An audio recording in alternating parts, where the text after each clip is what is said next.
Good evening. I'd like to call this Genoa Township Board of Trustees meeting to order. Today's date is June 9th, 2026, and the time is 6:30 p.m. This is a regular trustee meeting. At this time, I would ask Pat to call the roll. Oh, I'm sorry. Ms. B. Murray. Here. Mr. Antoinette. Yes, here. Ms. Vaughn. Here, also present, we have our fiscal officer, Pat Myers. We have our assistant fiscal officer, HR director, Donna Batten. Our director of roads, buildings and grounds and parks, Lauren Fitzpatrick. Our police chief, James McMillan. Our fire chief, Joseph Ponzi. Our director of zoning and development, Joseph Schaefer. Our director of communications and events, Leslie Strader. And our township administrator, Paul Wise. I failed to mention that a full and accurate account of this meeting's audio and video can be found at genoatwp.com. At this time, I'd ask everybody who's able to stand for the Pledge of Allegiance. Pat, you want to lead? Sure. I pledge allegiance to the flag of the United States of America and to the republic for which it stands, one nation, under God, indivisible, with liberty and justice for all.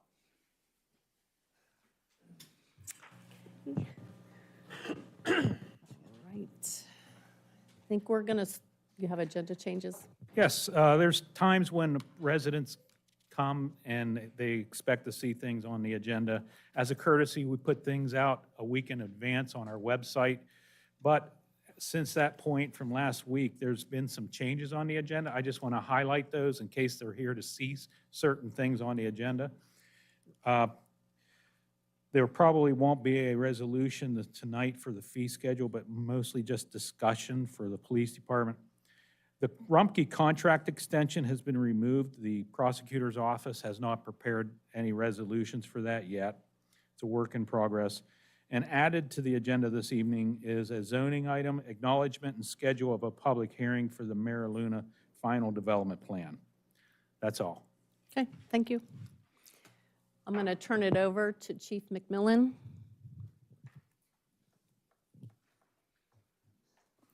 Good evening, Board.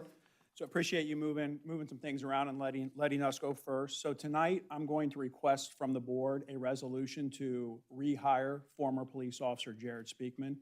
But before I do that, I want to give a little bit of a background on Jared's journey from when he left here a couple of months ago to why he's coming back. So earlier this year in January, Jared Speakman resigned and went to work for a department south of the city. Before he resigned, Jared worked with us for about 11 and a half years, and anybody that ran across him knew that he was a staple and a mainstay in the community for those last 11 and a half years. A few years ago, Jared had the opportunity to purchase some land and a home which put him closer to family and the in-laws. But that purchase gave him quite a commute to work. He did that commute for several years, but ultimately him and his family talked and thought it would be better for them if he was a little bit closer to home, take out some of that commute time.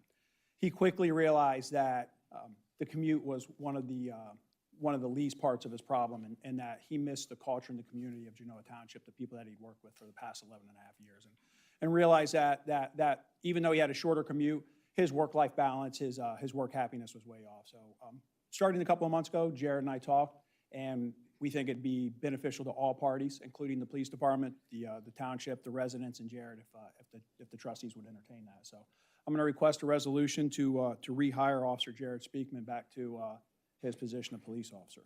Okay, I will move to hire Police Officer Jared Speakman as a full-time police officer effective June 9th, 2026 at the E-step level, $50.38 per hour, and 6.15 hours of vacation accrual rate beginning 11th year accrual rate prior to resignation in January 2026 per the collective bargaining agreement. Do I have a second?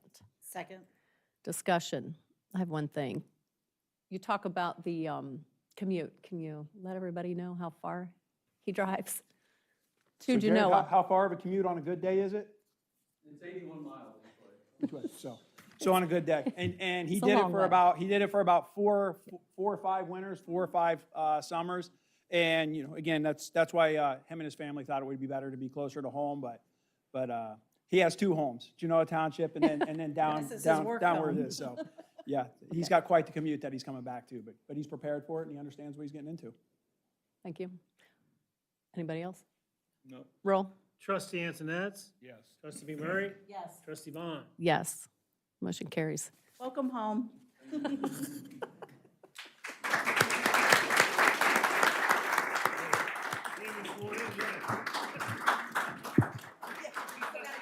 What do you want to do this time, Derek? You want to do it by flag?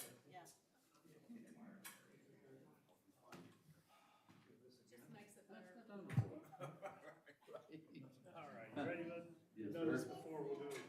All right, raise your right hand, repeat after me. I state your name. I, Jared Speakman, Do solemnly swear or affirm do solemnly swear or affirm that I will support the Constitution of the United States, that I will support the Constitution of the United States, the Constitution and laws of the state of Ohio, the Constitution and laws of the state of Ohio, and will faithfully discharge the duties and will faithfully discharge the duties of police officer of police officer in Genoa Township, in Genoa Township, Delaware County, Delaware County, state of Ohio, state of Ohio, during the continuance of my employment. during the continuance of my employment. So help me God. So help me God. Welcome back, man. Thank you, sir. Thank you, everyone. Thank you. Thank you. Thank you very much. Thank you.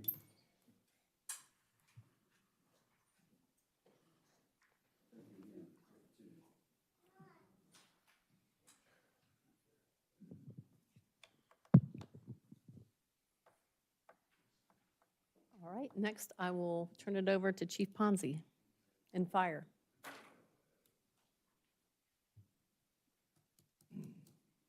Thank you, Board. Good evening. Before I get started, would you like me to ask for this in one resolution instead of individual? As in, I'll just ask for the, put the request, list the names and all that Yes. as it's printed? Yes? Okay. Good evening, Board. I would ask for your consideration of a resolution to hire the following firefighter paramedics for the Genoa Township Fire Department per the collective bargaining agreement. Sean Rosen, effective June 11th, 2026, at the D-step rate of pay, which is $36 per hour. Robert Hildebrand, effective June 12th, 2026, at the D-step rate of pay, $36 per hour. Brody Warner, effective June 11th, 2026, at the B-step rate of pay of $31.74. Yep. Is it 13th or 11th? I'm sorry, June 13th, Okay. sorry, 2026, at the B-step rate of $31.74. Reese Miller, effective June 14th, 2026, at the B-step pay rate of $31.74.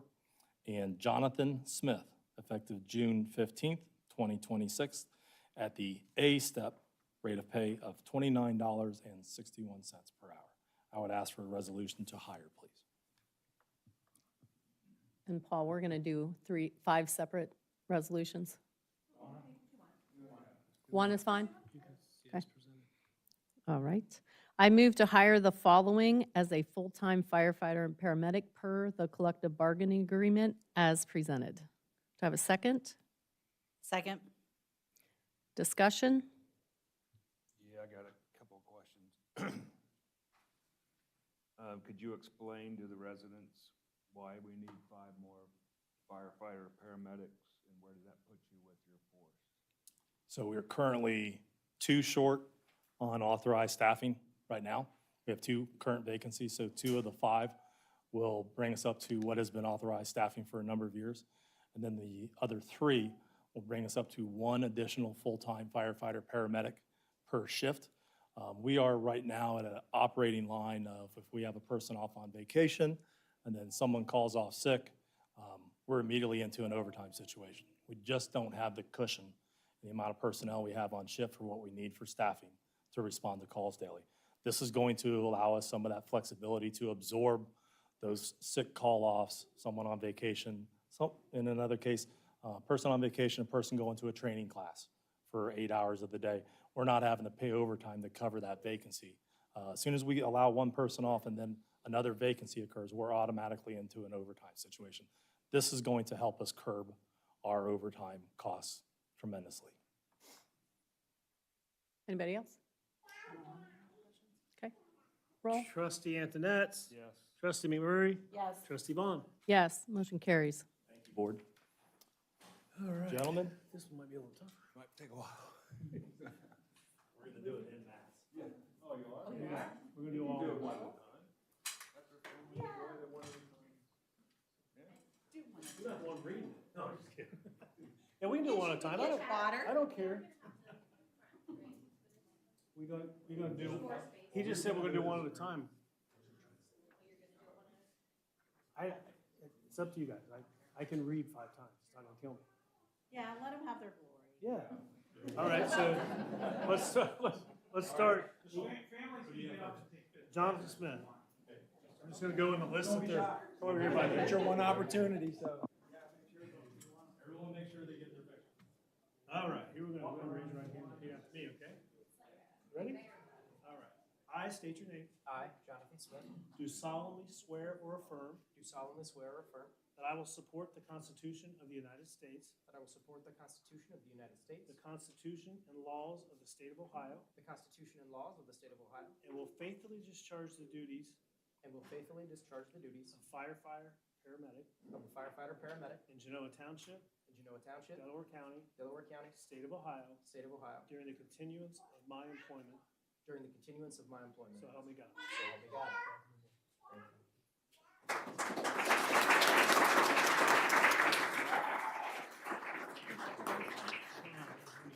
Sean. Yeah, you can go that way. Shake your hand. All right.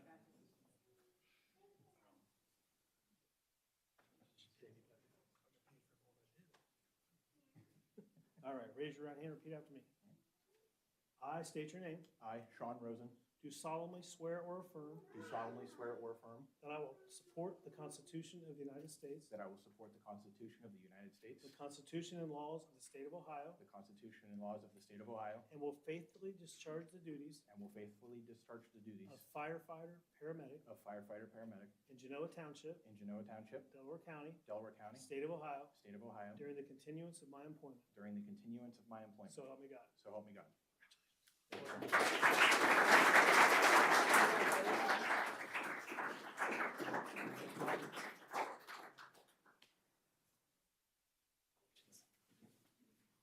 All right. Everybody set? All right, raise your right hand, repeat after me. I state your name, I, Robert Hildebrand, do solemnly swear or affirm do solemnly swear or affirm that I will support the Constitution of the United States, that I will support the Constitution of the United States, the Constitution and laws of the State of Ohio, the Constitution and laws of the State of Ohio, and will faithfully discharge the duties and will faithfully discharge the duties of firefighter, paramedic of firefighter/paramedic in Genoa Township, in Genoa Township, Delaware County, Delaware County, State of Ohio, State of Ohio, during the continuance of my employment. during the continuance of my employment. So help me God. So help me God. Thank you.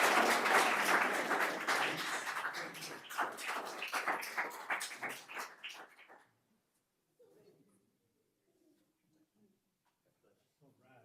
Ready? Yep. All right, raise your right hand, repeat after me. I state your name, I, Reese Miller, do solemnly swear or affirm do solemnly swear or affirm that I will support the Constitution of the United States, that I will support the Constitution of the United the States, Constitution and laws of the State of Ohio, the Constitution and laws of the State of Ohio, and will faithfully discharge the duties and will faithfully discharge the duties of firefighter, paramedic of firefighter/paramedic in Genoa Township, of Genoa Township, Delaware County, Delaware County, State of Ohio, State of Ohio, during the continuance of my employment. during the continuance of my employment. So help me God. So help me God.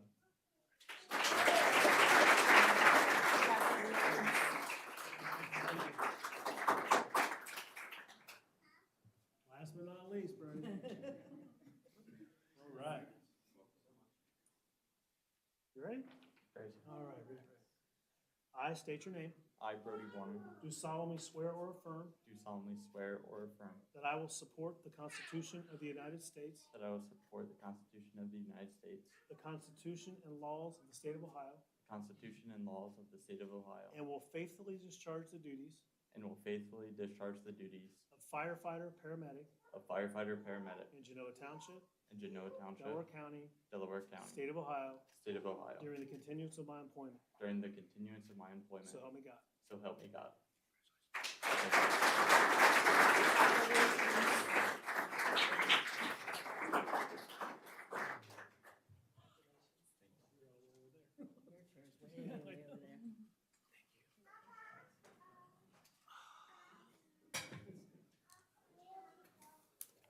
Yep. And if I could just have a couple more minutes, tried to make this as brief as possible. But we also usually like to have the new firefighters acknowledge who they brought with them tonight. So I'm just going to start down at the end and give them the mic and acknowledge who they brought with them. Yeah, so with me tonight, I brought my wife, Kara, on the end, both of my parents, and then my in-laws right next to them. Tonight I brought my family, my wife and my son Benny, my parents, my sister and her family, and then also an aunt and uncle. Okay. I have my girlfriend Laura in the blue there. Oh, that's it. I brought both sets of my grandparents up here in the front, and then my girlfriend and her mom, they're in the third row. I brought with me my girlfriend Kimura, her father, and her brother. And again, I'd just like to congratulate everyone on being sworn in this evening. I was trying to think back in time of the department, and I do not remember a time where we have sworn in 5 people in an evening. Even when we went through the growth back in 2009, 2010, we phased that in over a couple years. So this is the largest swearing-in ceremony that we've done for the fire department in its history.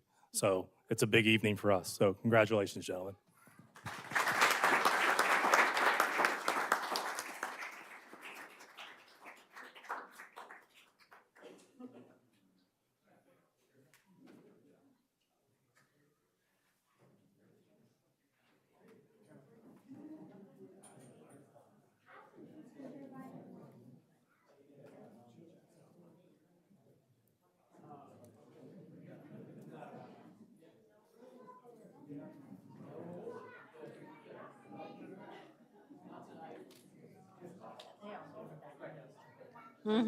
Agreed, agreed.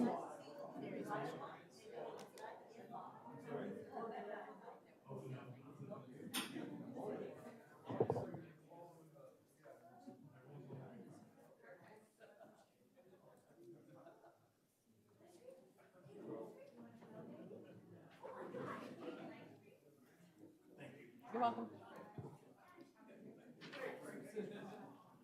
You're not getting the second one. Renee Bond. There's 2 of them. 2 each. I don't do that. Well, you have to give them back to me. So is, All right, I'll have to finish this later. All right, I think we can probably keep moving. All right. We're going to keep moving. I'm going to turn it over to our fiscal officer, Pat Meyer. thank you. First of all, just have 2 sets of meeting minutes for your approval.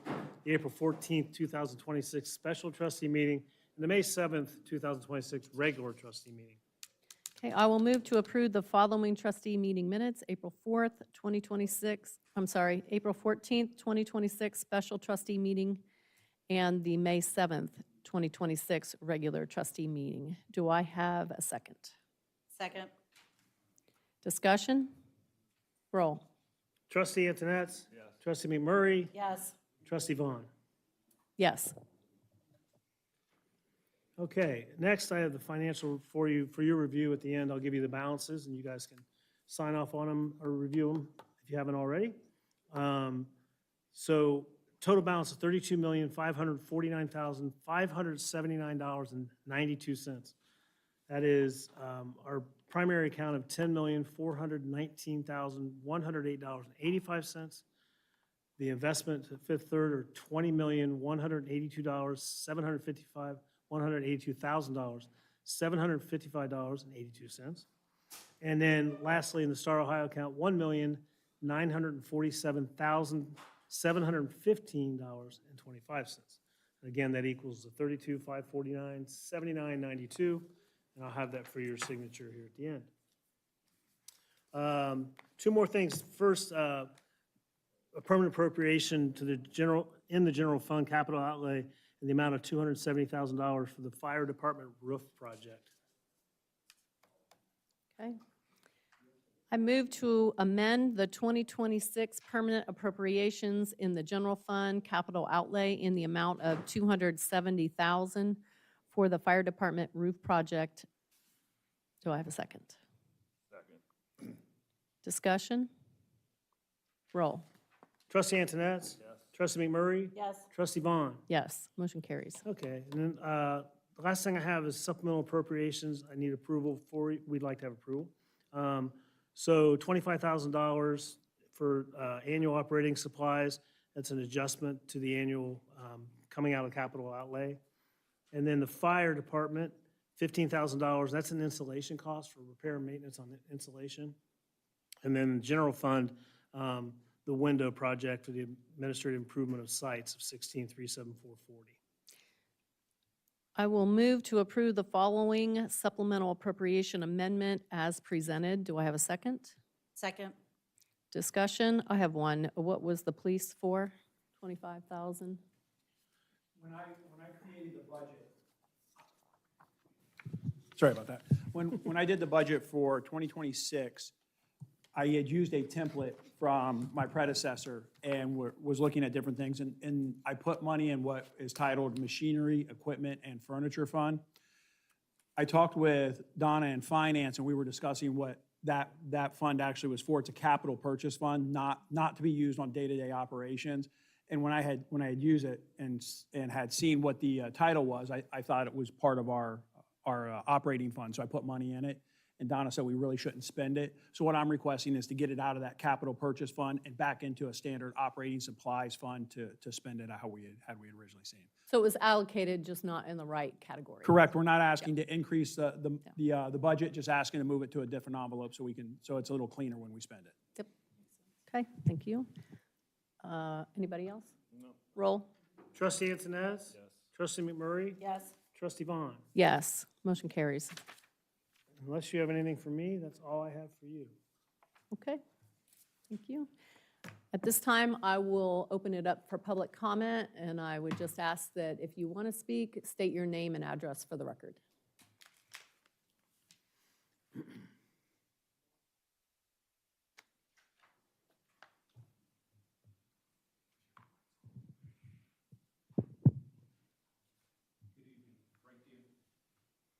Good evening, Frank D'Antonio,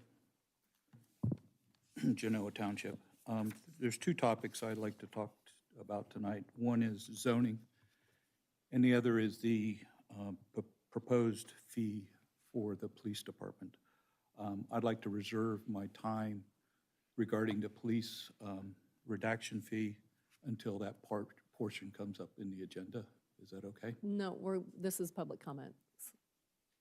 We only have one spot for public comment, which is now. I know. I'm requesting to reserve my comments regarding the police to that portion of the agenda. If you want to speak, now is the time to speak. So the answer is no? Correct. Unusual. On December 14th, 2026, after spending tens of thousands of dollars, possibly hundreds of thousands of dollars, Genoa trustees approved the recommended amendments to Genoa's zoning resolution that were provided by the, Genoa's Zoning Commission, and then subsequently made additional amendments to Genoa's zoning resolution that were intended to be effective May 14th, 2026. During the process to amend Genoa's zoning resolution, were the trustees aware of and in full compliance with Ohio Revised Section 519.09?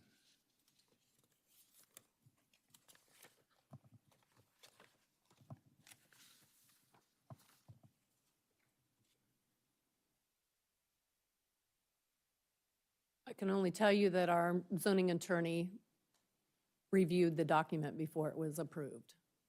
Is that a yes or no? I would have to go back and look at the code that you just gave us because I don't have that memorized. I brought a copy for you. Oh, thank you.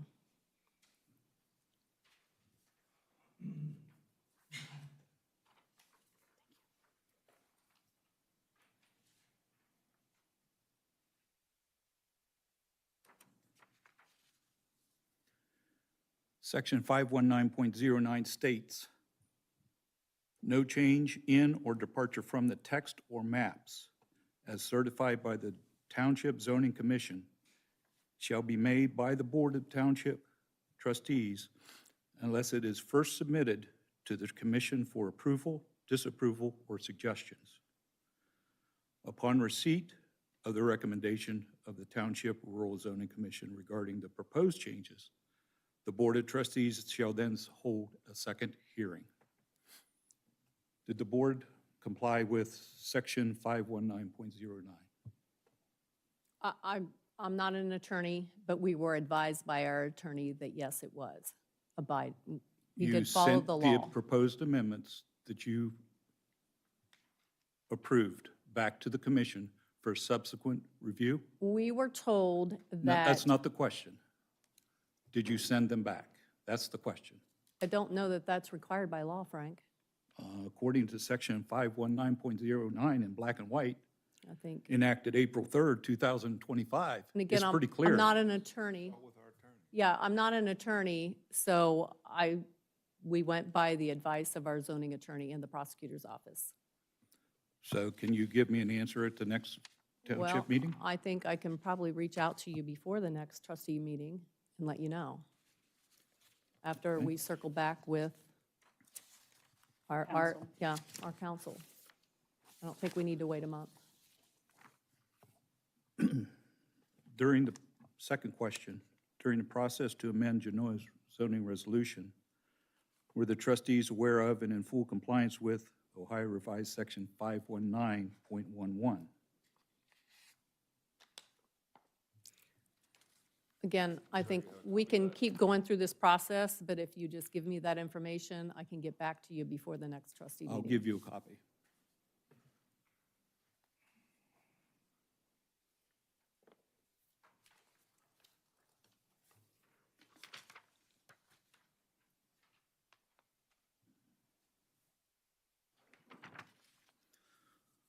.11 states, if the zoning resolution is adopted by the Board of Trustees, such board shall cause the question of whether or not the proposed plan of zoning shall be put into effect to be submitted to the electors residing in the unincorporated area of the township included in the proposed plan of zoning for their approval or rejection at the next primary or general election or special election may be called for this purpose.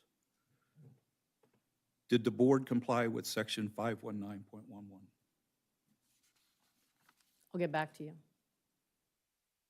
I would say in both cases, you did not comply with the Ohio Revised Code. You did not send the trustees' proposed amendments back to the Zoning Commission for subsequent review, and you've not submitted it to the Genoa Township residents at the primary that was just held in May. So based on that information, will the board revert back to the previous zoning resolution? Again, we got to get back to you, Frank. I don't ever recall any changes in the zoning resolution or the comprehensive plan ever going to the voters as long as I've lived in Genoa Township, including when you were a trustee. So I'm not sure you're interpreting the law correctly, but I'll get back to you. Okay.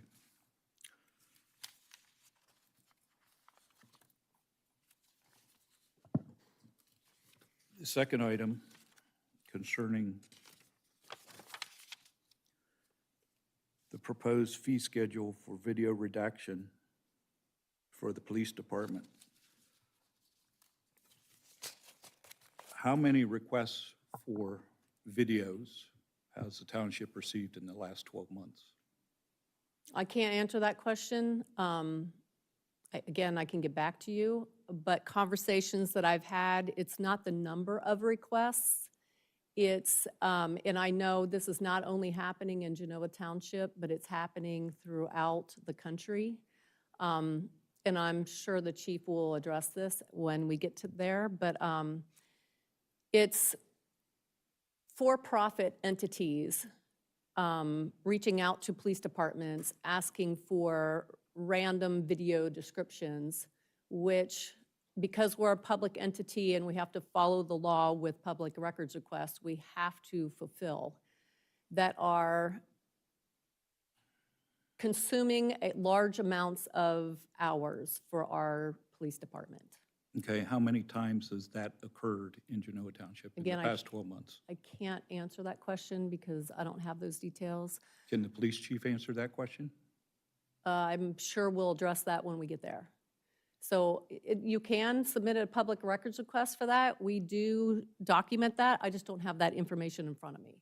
It's the one-offs that it's these for-profits trying to get clickbait, so to speak, and they sell it. They sell the video that they're getting for free, and they're making a lot of money, and a lot of these entities don't even live in the United States. And what it's doing, it is monopolizing our police department's time so that they cannot patrol or do other duties that they need to be doing. How That's much the ti- purpose of it. The chief can, How the much chief time- is going to address that when we get there because I've already had a conversation with him earlier this week that for the reasons for this. And the goal is not to punish law-abiding citizens who need video redaction for, let's say you have a car accident at the Route 3 in Big Walnut and their cameras catch it, or other instances where you've had an issue and our cameras have caught it. The goal is not to punish the victims in this case, right? There are reasons that people ask for this. The goal is to deter the for-profit entities that are just bogging down our system. Well, to make that deterrence meaningful is going to have to be a significant sum of money. Because you're saying that they prosper financially significantly. So pick a number. What's $100? What's $200? What's $1,000? It's going to be immaterial to those people. But it will be very material to Genoa Township taxpayers who are already paying the salary of each of those officers for each minute that they are employed. So if you're going to pass something, then I would request that you have a bifurcated schedule for Genoa Township residents, taxpayers who are already paying that fee, and those outside of Genoa Township. It's the same thing that's done right now with the EMS ambulance billing function. If you live inside the township, you don't get charged. Why? Because they're already paying the tax. If you live outside and insurance doesn't pay, then you pay. So if you're going to consider it, and I have no idea what the numbers are. I don't know if it's financially justified. Just because other departments, other states, other counties, townships do it, does not mean it's right for us without seeing some hard data of how much real time this is. Because you can't plan for the future. You can always enact this when this becomes a problem. But is this really a problem? I can tell you, yes, it's a problem. Well, Because this law has been on the nobody's telling books- me. Again, we'll get there. If you know it's a problem, then how many are there? And how much time is being considered? If you know that this is a problem, what's the number? We'll address it when we get there. That's why I wanted to reserve my I comments to understand. that point in time. I can tell you that, again, tonight's just discussion. We're not going to pass a resolution tonight, it's I just to get the understand. ball rolling. But there is an idea floating around that there would be some sort of I don't know how to, there would be a way for township residents to get video without having to pay, at least for some of it.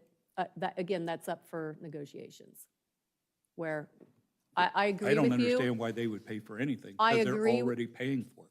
I agree with you that there needs to be some concessions for township residents because they're already paying for it. Yeah, yeah, but thank you for your comments.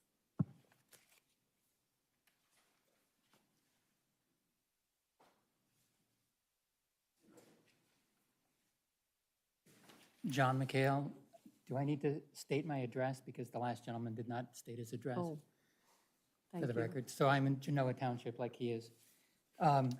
As you know, I attend most of the trustee meetings, and I'm noticing something that's changing, and I just want to know from the board, is this acceptable? I've always thought that public comment was a one-way communication, that residents can come up and tell you what they want you to hear, but it's not a Q&A session. If it's going to become a Q&A session, then it's a Q&A session not only for former trustees, but for everyone. And I think we're setting a very dangerous precedent, and this is going to be a very long meeting unless you nip this in the bud. Thank you. Thank you, John. Thank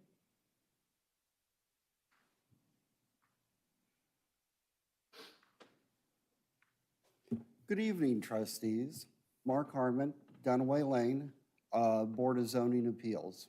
The reason it occurred to me recently that I've historically, when we had a member leave the board, not be reappointed or leave, that I've thanked them publicly. And it occurred to me I did not do that for Mr. Phillips, who left the board on the 31st of March. He was on the board approximately 10 years. And I served with him that entire time, and I absolutely appreciated his counsel, his friendship, and his efforts to making our board a better board.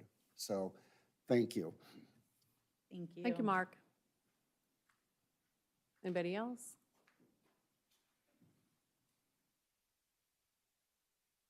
Hi, I'm Mallory with the Delaware Public Health District. So there's kind of a lot this month for the health district. I know I sent it all to you, but we have our summer mosquito program, which a lot of times residents will call us and ask about. So with the mosquito program, we set the traps and we surveil and we send it off to the state to test for West Nile virus.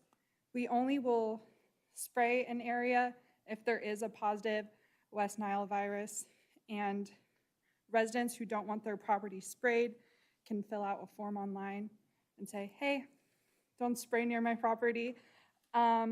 We also have our community health assessment going on right now for the county. So any resident can take the health assessment survey, and that would be a great help to the health district to get all that data.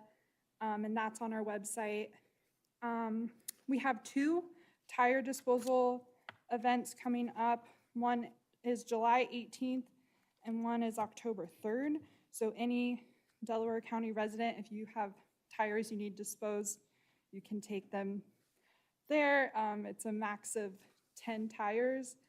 And then also, this is available to any resident as well, or to the township, our loan items for summer events. So we have hand sanitizer stations. Sorry. We have litter grabbers. So if you want to have a litter cleanup day, we have lots of those available to loan. We have hand washing stations, recycling receptacles, and we also have a glow germ hand washing training kit that kids really like it. So if you ever wanted to loan any of those, we have them. But that's all from me. Perfect. Thank you. Thank you, guys. All right. All right. Didn't see you there, Rick. Hello, hello. Good evening, Rick Whelan, 9500 Britton Woods Drive, Galena.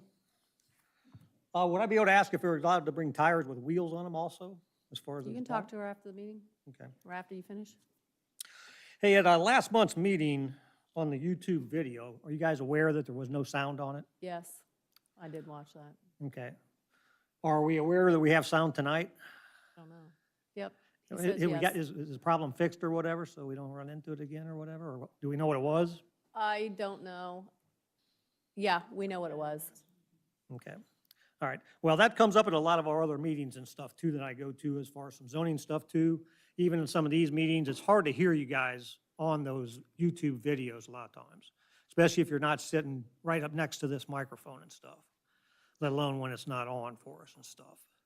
So, did anybody, so I don't know how you did your minutes and stuff from there or whatever and stuff. Did you have another recording of that meeting somewhere else? Or that was the only I recording? think we And it was take never notes. recorded? We took notes during the meeting, so we're Okay. good. Yep. All right.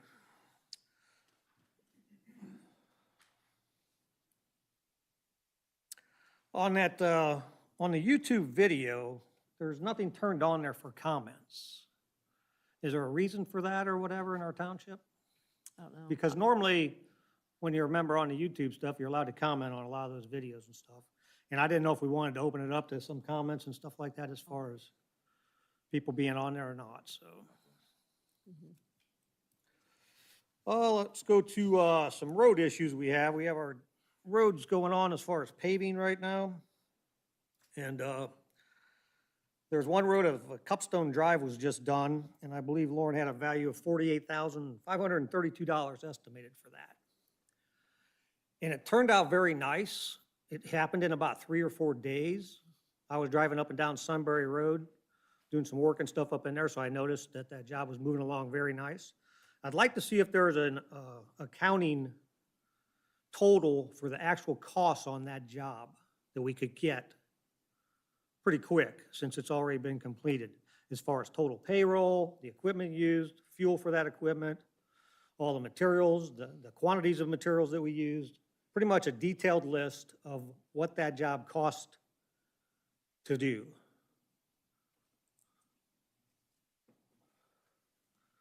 And then I'd like to compare it to what Lauren's stuff is for us and stuff, just so everybody sees what we're doing. I'm kind of curious because I've got some estimates from other contractors and stuff doing some of this work and stuff.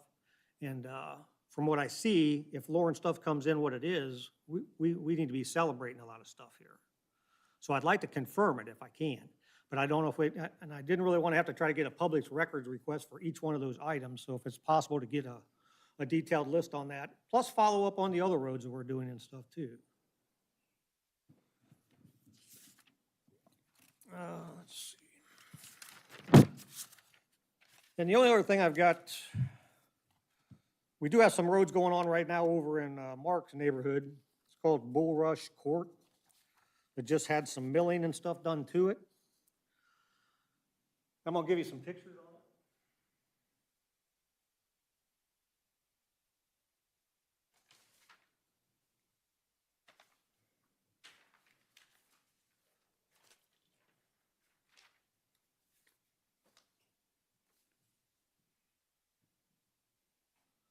When we're doing these roads, we're milling out, we're tearing out blacktop that's already there. So we've got a machine that goes in there and cuts this stuff out of there.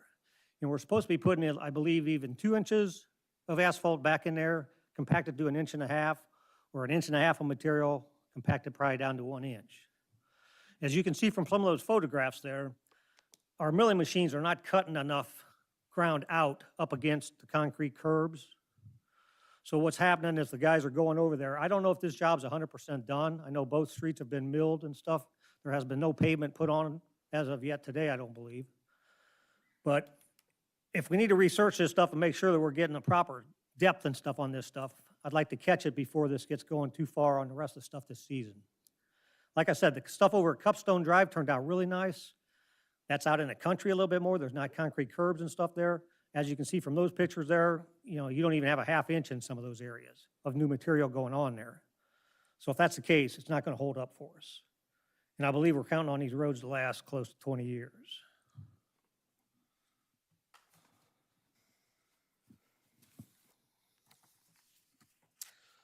And the other final thing I have for tonight would be a little information from our handbook that we have for our committees that we have. There's a Genoa Township handbook that gets handed out to everybody that gets on a committee, I believe. And in that handbook, it's provided that kind of just tells them what they're supposed to be doing, you know, welcome to public service and that type of stuff. and explains that you and your fellow appointees are a vital link between the Board of Trustees and the township's residents. So as trustees, I just wanted to come tonight to tell you that I've been to a couple of your appointed committees as far as the parks and the fire. And I think we need to review a little bit of the stuff on there as far as this stuff from the handbook to tell them that they are a vital link between the township's residents and the trustees. And the reason that some of our residents go to those meetings is to find out what's going on at the committees and if we can help. An example, with the last Parks meeting, I went to the committee to see what was going on with the building over here at McNamara Park, as far as the brick building, what's been going on. I've spoken to you guys for months on this, as far as this project, from back when the sump pumps weren't working and stuff on it. The building is still not complete. It's an ongoing project. It seems to be taking a very, very long time. Right now, the grading isn't even complete at that building. The sump pumps aren't hooked up to any drainage. Water's draining all over the areas in that type of business. The grass isn't put in there correctly. There's paint on the inside of all the walls around there where somebody painted with the tape that they've left on there. And this is painter's tape. It's not supposed to be on there for months and months. It's just on there to keep it so it doesn't get the paint on the wall when you're painting. So it makes it hard to remove that stuff after a long period of time. But when I was at a couple of the meetings, I was told that public comment is not required at their meetings. When in your handbook, it says that it pretty much is, and it's welcomed. So we need to understand what's going on here if we're going to go by our handbook, or why people at the public meetings are telling me that I should be thankful that I'm being able to participate in them. You also have an order of business in your handbook that you put out, which covers the trustees and all the other committees too. And in that order of business, you've got the call to order, a roll call, approval of minutes, new business, old business, comments from the board members, and then comments from the audience. So which one is it? We need to follow one or the other. We'd asked you guys before, I brought this up at a couple meetings even previously, if we could have public comments at the end of the meetings also on some of these items, if we want to have them at the beginnings. Otherwise, it might be nice, like Mr. Frank D'Antonio said, that he wanted to reserve some time to talk about something when it came up at that time. You have a lot of concerned residents around here that would really like to participate in this stuff. And sometimes some criticism isn't a bad thing. Thank you. Thank you, Rick.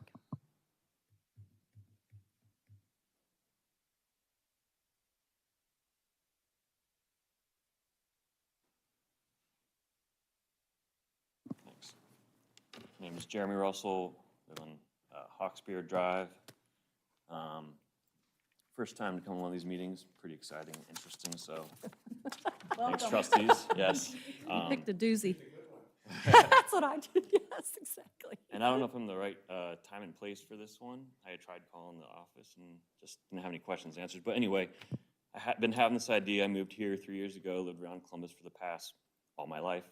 Gahanna, Clintonville, and now I'm here. I have 3 young children in elementary school, middle school, and we live in a HOA adjoining many other HOAs, like a lot of these neighborhoods. One thing I remember as my child is I had a nice pool in the neighborhood. Everybody could go to it. I live between 2 country clubs that have nice pools, but I don't have the type of lifestyle to afford those pools. So I love the parks around here, and I think that adding potentially a pool to either Hillmar, McNamara, Freeman, there's green space, and these don't have to be water parks like the Highlands or other places, just something where kids could ride their bikes to and go into an affordable pool on a daily or a summer pass. So that was my point of being here, is to look into potentially locating pools within these neighborhoods that families can go to that they don't have to be massive, but there's something that everybody could enjoy and hopefully find a place. I used ChatGPT to make a nice document today, and even I've already looked at the sites and whatnot, but something to, if you want to look this over, I did edit it, just not run it and print it out. But I don't know what the motion's going forward to like looking into this type of project, but I think it'd be a good addition to Genoa, and there's a lot of green space I think that could be used for something like this. So anyway, that's all I had to say tonight. So am I in the right spot? in the Can I right ask that spot. question? You're in the right- Okay. You're in All the right. right Can I hand spot. these out? Yep. Okay. Do you each want one or just? Sure. If you have a copy for each of us, yeah. These put a pool next summer. Thanks. We can Thanks go for there, coming. we can enjoy. Paying $5,000 a year to go to. Thank you.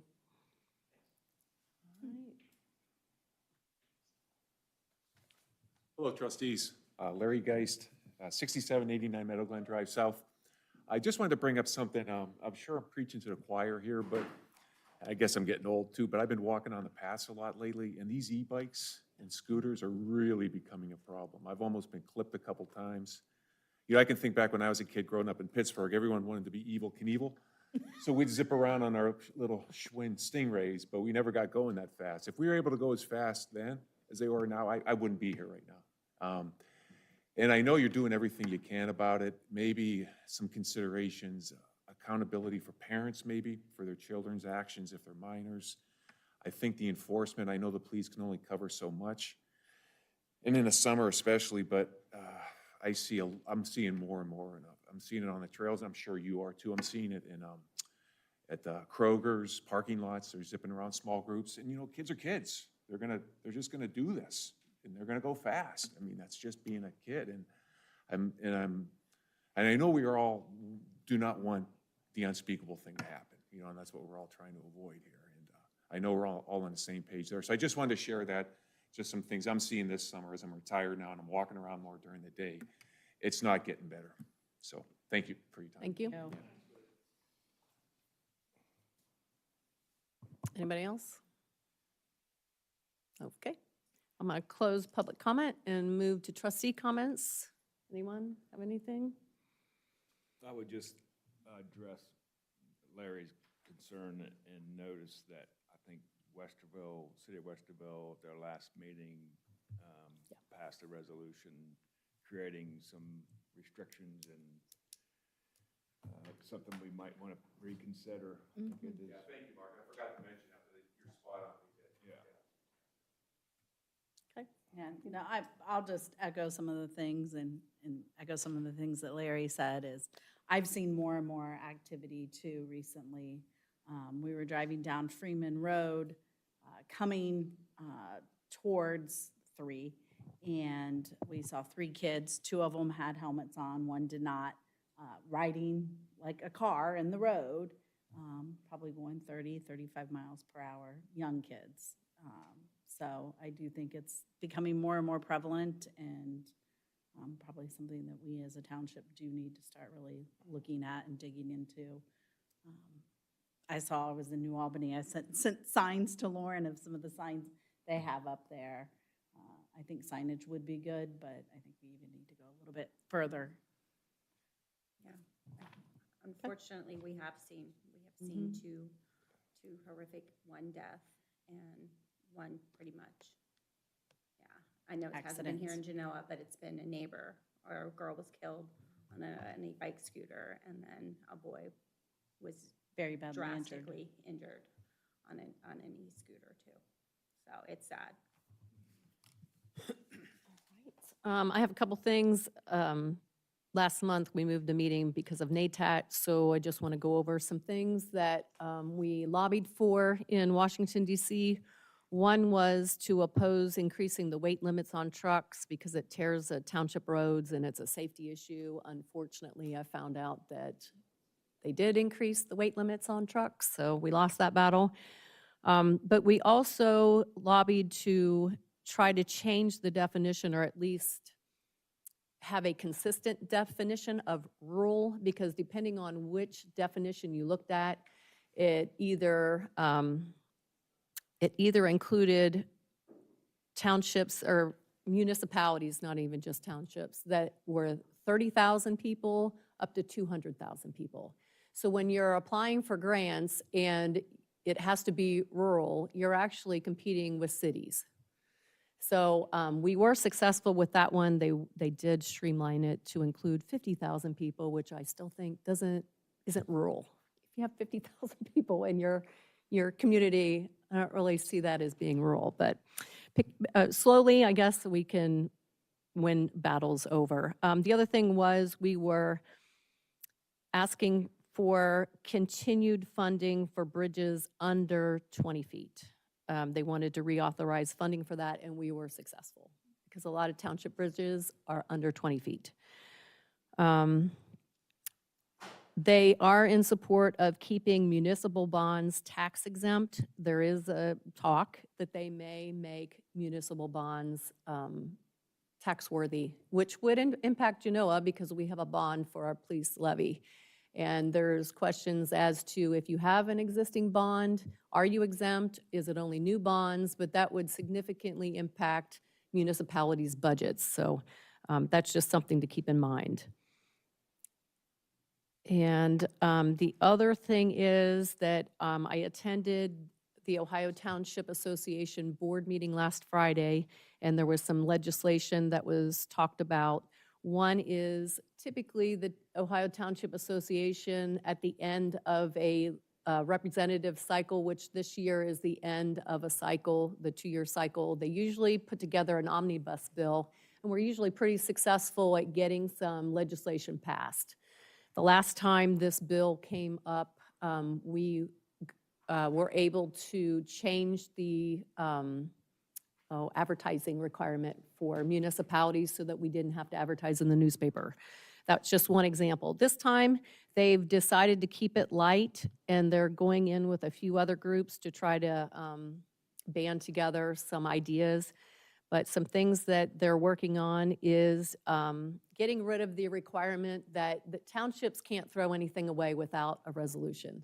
So there's their plan to ask for townships or any municipalities can get rid of things that have a value of less than $1,000. For instance, if we have an office chair or whatever, you know.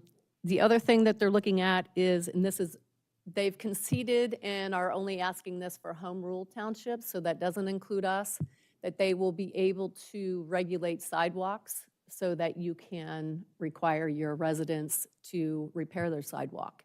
Right now, townships can't do that. We get a lot of requests from people who get injured on sidewalks. They say, my neighborhood sidewalk is uneven and I've tripped or I fell. Some people get injured. We legally can't require anybody to repair their sidewalk. And with this legislation, we wouldn't either because we're home rule. And the reason they've cut out all townships and just went with home rule was that they are afraid that somebody would ask a farmer to install sidewalks along their fields, which would be unreasonable. So for those reasons, we would be not included in that. The last thing that they are asking for is that right now, all elected officials have to complete public records training, but they're allowed to designate someone to take that for them. The OTA wants to take away that designee and make all elected officials take the public records training, which I'm not opposed to. I do it anyway because I feel like if you're in this job, you should know the rules. So I usually take it. But those are the things that they're going to ask for. We'll see how it goes. And I also would say that there is a push to eliminate property taxes. People are collecting signatures. I think most people know that. They were unsuccessful collecting the required number of signatures, so that constitutional amendment would not be on the ballot this fall. And that's all I have. All right.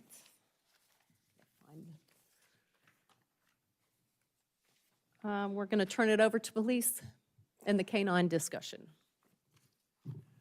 Good evening again. I wanted to circle back on the discussion that we started last month and check in to a couple things. One was a question about insuring the canine, the asset, and Administrator Wise had talked to our insurance company, and I believe it was about $70 a year to insure a canine, should we get one, if we value that around $60,000. I spoke to the potential donor or the interested party myself since the last trustee meeting, and he remains committed and excited to join into a partnership with Genoa Township First, should the board be interested in going in that direction. So I just wanted to check with the board after having a month to think about it. Is there any more questions or things that I can look into reference this potential movement? I can't think of anything. I think you did a good job of covering and giving insight, and I appreciate you looking into the insurance question. Yeah, I think that was the only question we had at the end of your presentation. I believe so. Then I would request permission from the board to move forward with an internal selection process, if the board would be okay with that, to determine if we have interested parties in this particular position and to see if we have anybody eligible. Is the board okay with that, or would we need more time? So essentially, you would be kind of doing a search to see within your current officers if there's anybody who'd be qualified and/or interested to be the canine partner, essentially? Correct. So we would be, the position for the canine, the donor's hope is that it would also be a multi-purpose dog for Genoa and work with the multi-jurisdictional SWAT team. So there'll be several parts for whoever, whether if it's Genoa, if we decide that we're okay with this and we're interested in looking into this donation, or any agency that would go that route. To start, the first step would be to see if anybody's interested, then start that vetting process. And probably the first step, in my opinion, would be is to have them try out for the SWAT team, because that's an entirely different animal in itself. And they are going to have late summer / early fall tryouts. So if it's something that the board is interested in, or the thoughts that Genoa would like to make this partnership, that's why part of the process, I'm guessing, is going to be a year and a half, maybe up to 2 years to do this, because the first thing we have to do is find that individual, have them try out for the SWAT team, and then start that process. So that's what I'm asking for, if you would be okay, if the board thinks that they are interested in that, if they would be okay to start that. I mean, we don't need a resolution for this, do we, That's what I'm Paul? wondering. No, just consensus? Yeah, I'm okay with that. Once the actual dog is donated, then you'll need a resolution to accept that donation.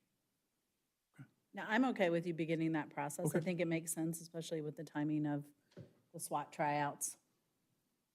Yeah, I would just reiterate, I don't think we need 3 dogs. So from your and mine discussion, it sounds like if there is an overlap with some of the other dogs, that it wouldn't be much. So that as we're phasing out one dog, maybe we add another one. And I know we've just said that last month that we don't really, taxpayer dollars don't really pay for these dogs. You have enough donations that it pays for it itself, but you still have a handler and those types of things. So I just reiterate that. Okay. But overall, I think this is a better use of if you're going to have a dog. I appreciate that, and then we'll look at that, and I'll continue to keep the board updated as we progress through the months and eventually into the years of where we're at with it. Okay. The next item I have on the agenda tonight, trustees, is I would like to respectfully request a resolution for Ethan Riley to receive tuition reimbursement based off the township personnel policies. Ethan's requesting to attend Franklin University and to obtain a degree in criminal justice administration. Inside the packet, Ethan put in there the amount of credits that he would need, the amount of credits that Franklin's willing to give him from some previous college, and ultimately the course curriculum, if the board would be so inclined. Okay, I move to approve a tuition reimbursement for Ethan Riley per the tuition reimbursement in the Genoa Township personnel policy for a bachelor's degree in criminal justice administration from Franklin University. Reimbursement will be based upon final grades. Do I have a second? Second. Okay, discussion? Roll. Trustee Antonetts? Yes. Trustee McMurray? Yes. Trustee Vaughn? Yes, motion carries. Thank you. And last month, I requested and the board approved us to fill out what's becoming an annual ballistic armor grant. So after that discussion, I spoke with one of the battalion chiefs and then ultimately with Chief Ponzi. they have one of their members, medic firefighter on the SWAT team, who's due up to have their ballistic vest on their replacement schedule for this year as well. And based off of the recent discussion we had where you're okay with us moving forward with vetting one of our own employees and then potentially adding another one to the multi-jurisdictional SWAT team, I'm going to request from the board this month if we can amend that previous request. So ultimately, if we would add these 2 SWAT vests to the purchasing grant, the total price for all the police vests, fires and ours would be $19,317. Genoa would be responsible for $4,829 of that, and the grant would cover $14,487 and change on each side. So I'm requesting from the board if we can go ahead and do that updated amendment, and if you guys are okay with it, Deputy Chief Denman will submit that tomorrow because we're getting close to the deadline to add those 2 vests. Do we need a resolution?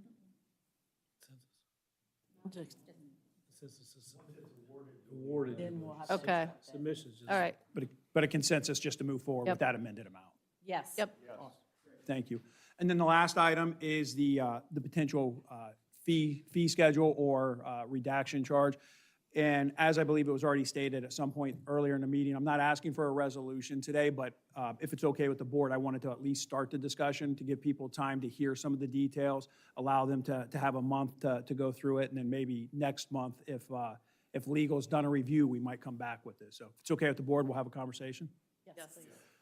So House Bill 315 recently passed, and one particular portion of that House bill does allow for municipalities to charge to redact video. You'll hear a lot about it, talked about cruiser cams and body-worn cameras, but it's actually any video. So we have, I believe Trustee Vaughn mentioned as well, video from our buildings. Anytime somebody requests that, we have to go through and redact anything that's not public record. As I had mentioned, I recently submitted something to legal because I wanted to get some of their opinions. There's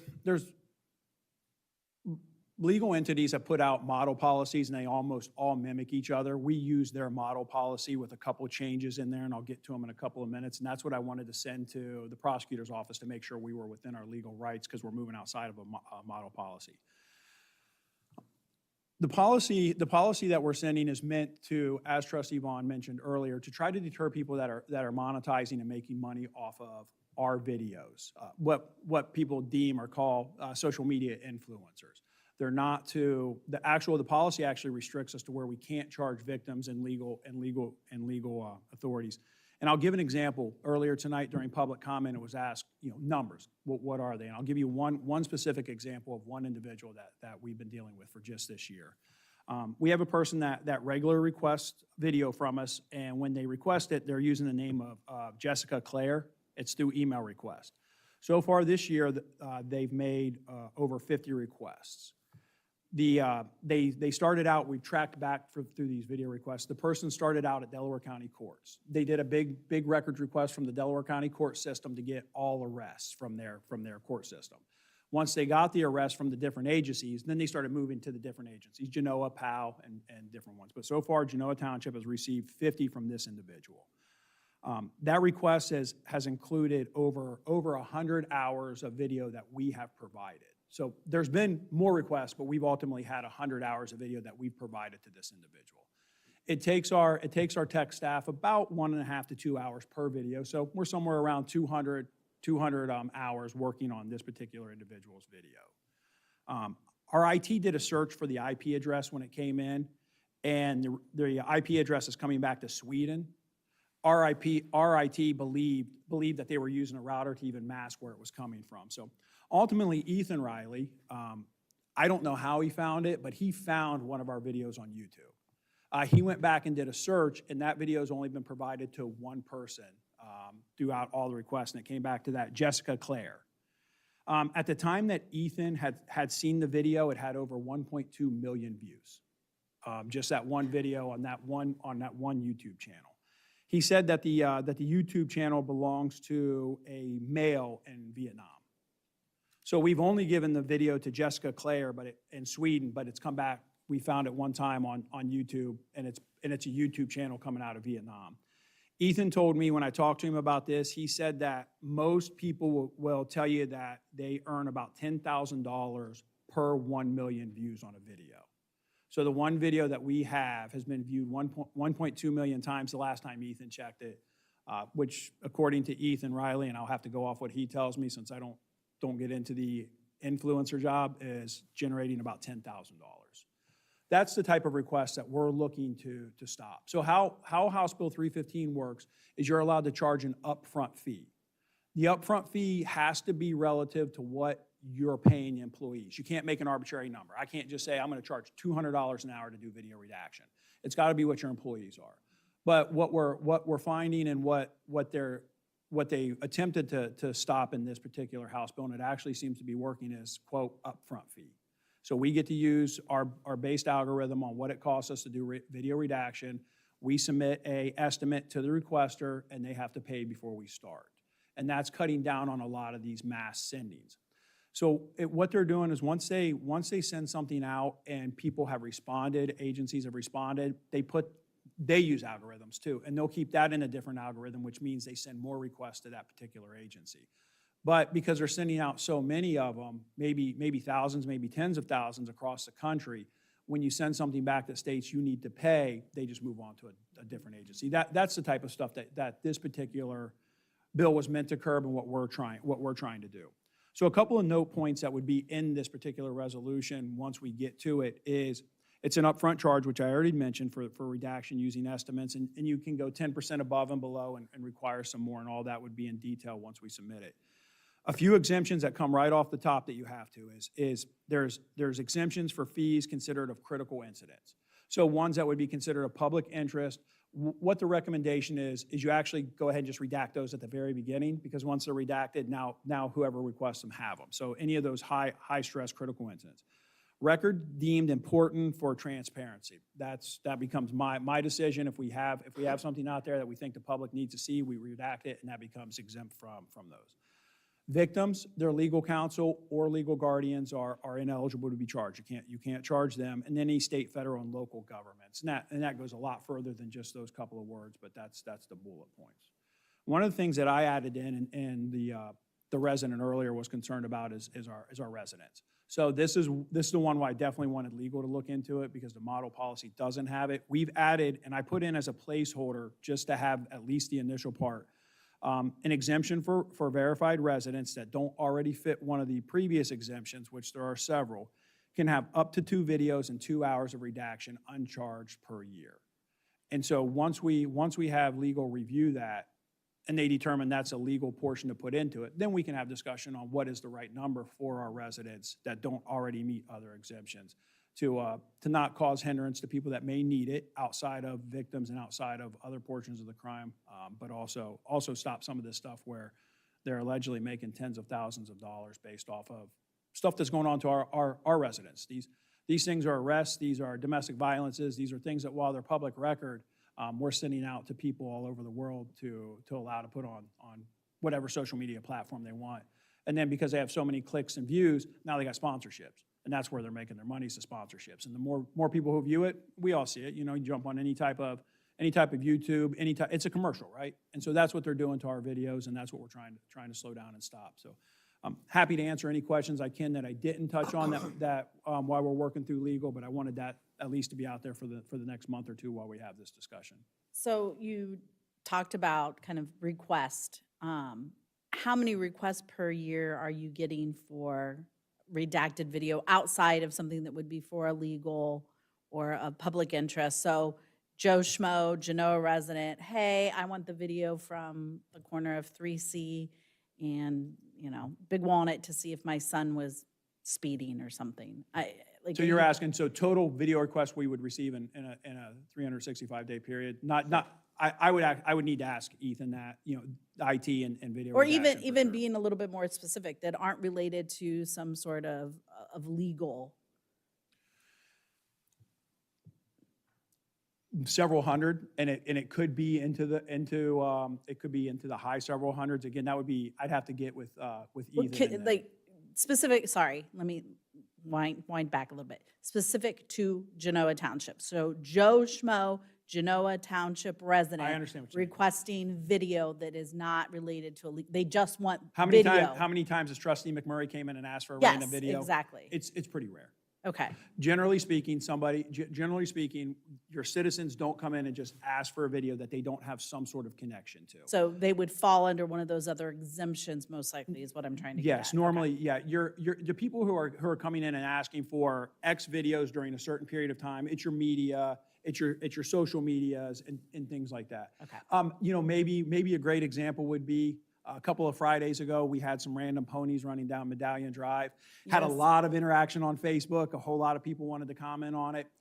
That would be one where somebody might think it's a funny video and ask for that particular redaction because they would want to use it. Maybe they'd want to use it on one of theirs, but it's very rare that somebody just comes in that doesn't have an affiliation when you're talking about just a citizen. I understand. I'm sorry, trustee, Yes. now I You understand. know, your so ask. I wasn't saying it very clearly. But We got there. It would be rare, and that's why initially when we did it, it came to me with one video in 1 hour, and I thought, well, let's at least go to 2 and 2, because I think that would cover 98, maybe even more percentage of what would come in outside of those other redactions. Yeah, it was gonna be my question is how you came up with the 2 and 2, but you're saying historically that's what the norm is. Even lower. I think, the 1 and 1, I felt somebody could want a couple hours worth of it, and another one, so if there's 2 body cameras on one incident and they're an hour each, that's actually 2 hours worth of video. So I thought you needed at least some level of multiple. And I just threw that 2 and 2 in there for a placeholder because I do believe that'll cover the mass majority of what we're getting and still keep the spirit of what this is trying to do. Could you have a, I don't know, some type of caveat written in there too that, you know, individual circumstances could be taken into consideration for Genoa residents or something like that, like, you know? It would probably fall under one of the exemptions of potential public transparency deemed by the chief, critical incidents deemed by the chief. But That's there where are you've got there are some, things in there that allows the chief executive of that particular municipality to extend some of those. So yeah, you could. Okay, thank you.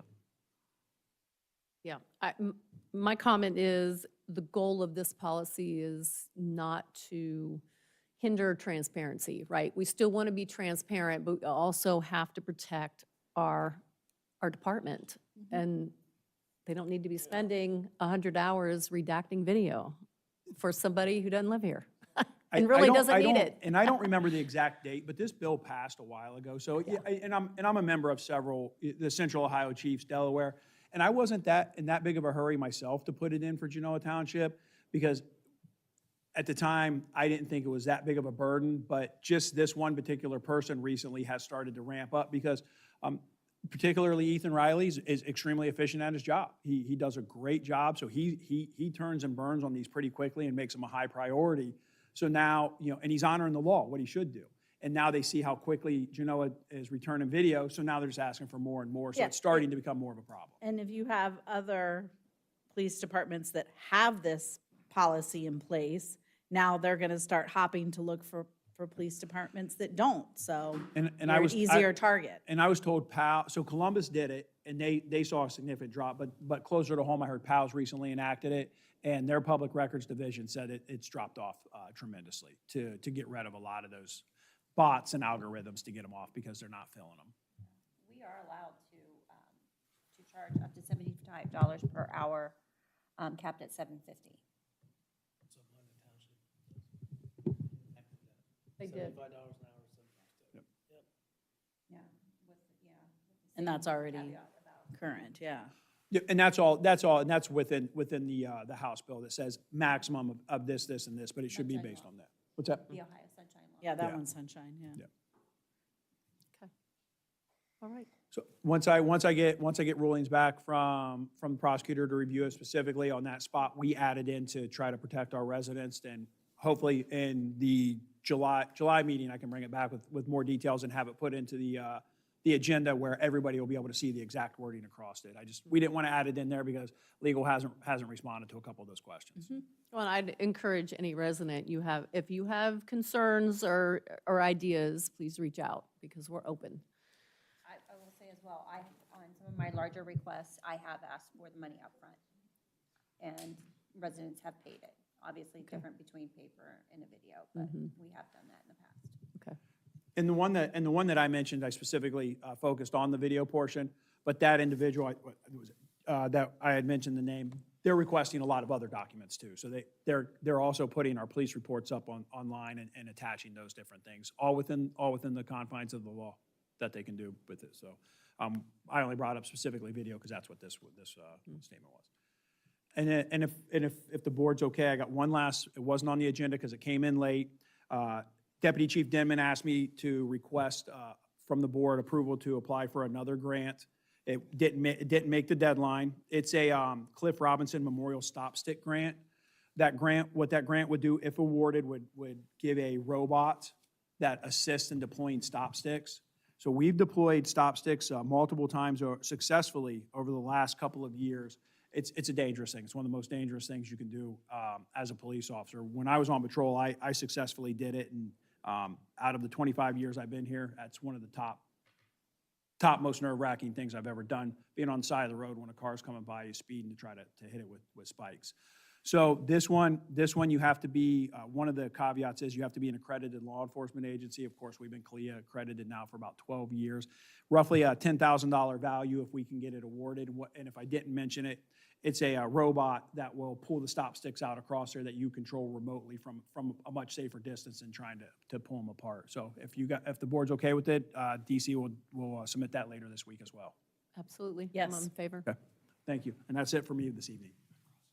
All right, thank you. I'll move it over to fire. I'm sorry, actually, I got Okay. reminded that I have one more thing on my agenda. Okay. The American Red Cross approacted Chief Ponzi recently, demotion.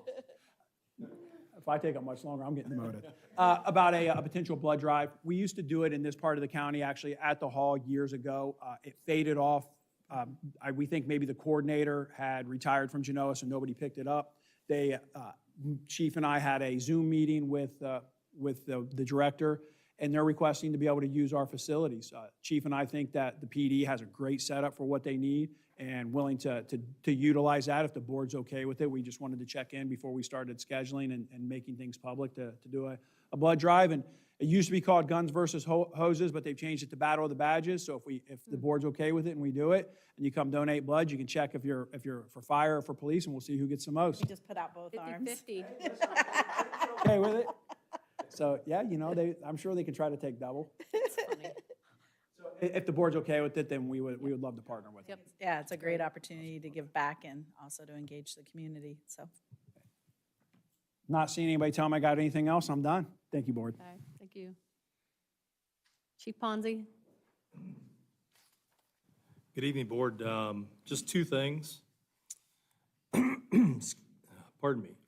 As you're well aware, we've been working on the roofing project for the fire station, and tonight is the last portion of that whole roofing project. Part of this roofing project was also the replacement of the insulation that is in the apparatus bays that we currently have. That insulation has been failing for probably 5 years now. It's been snowing on us for a number of years. And so I think when you heard Chief Weekly and Chief Schieber last month talk about it, this was the other phase of that, is when we originally thought that this was going to be we're going to have to remove the whole metal roofing and put a whole new metal roof on, we thought we were going to tackle it at the same time. And then when we found out a different option, we said we need to find out how we address the insulation problem. We contacted numerous vendors. It's hard to get people that were interested in the job. We did get 2 companies that came in and gave us quotes. One was for a little over $70,000. That was for them to come in and put, and I'm gonna probably murder the terminology, we have bat insulation in now, which is like an encapsulated insulation with like a facing over it. The facing is what's failing, and then the insulation on the inside is starting to fall out of it. They were gonna just come in and put bat insulation over top of the insulation. Talking with some folks that work in the construction trade in various areas, they're like, be cautious because you're gonna get a moisture trap in there and you can develop mold, and then it will cause the insulation to fail even more quickly. So we did find another company which is on the agenda for this evening. That is R Pro Insulation. They're a local Central Ohio company located out of Pickerington. They're going to come in and they're going to tear out all of the old insulation, and then they're going to use a spray-on foam insulation. We're going to have to work some logistics with that because as they describe it to us, that stuff sticks to everything. So if approved this evening, you're going to see a period of time where all the trucks are going to be parked outside while they tear down the insulation. We might not have them all parked out while they're doing the tear down, but when they do the spray, we're going to have all the trucks out while they do the spray application. But that quote came in at $48,233, obviously significantly less than the $74,850, the other company, and I think it's the right application for us. So I would request that you would enter in an agreement with R Pro LLC for the installation for $48,233. Okay, I will move to enter into an agreement with R Pro LLC in the amount of $48,233 for replacement of roof insulation of the apparatus bay and authorize the township administrator to sign the agreement on behalf of the Genoa Township Board of Trustees and authorize the fiscal office to issue a purchase order to R Pro LLC in the amount of $48,233. Do I have a second? Second. Discussion? Yes. Have you done any reference checks for this company? We did. Okay. And what did you learn? I had no complaints of anyone that we contacted regarding their work. Okay. Have they ever done something similar to this? They did supply some information to Chief Schieber's mostly done this work. They supplied other examples of commercial facilities that they have done, some very large, maybe you want to call them mega style warehouses, like warehouses that would be the size or maybe even bigger than like the footprint of Home Depot or even larger that they've done these properties on. Okay. Trying to think if there's anything else. What's the R value? Anybody else? Yeah, I see Mr. the Construction guy. 74,000 isn't very specific. Doesn't provide nearly the detail as R Pro.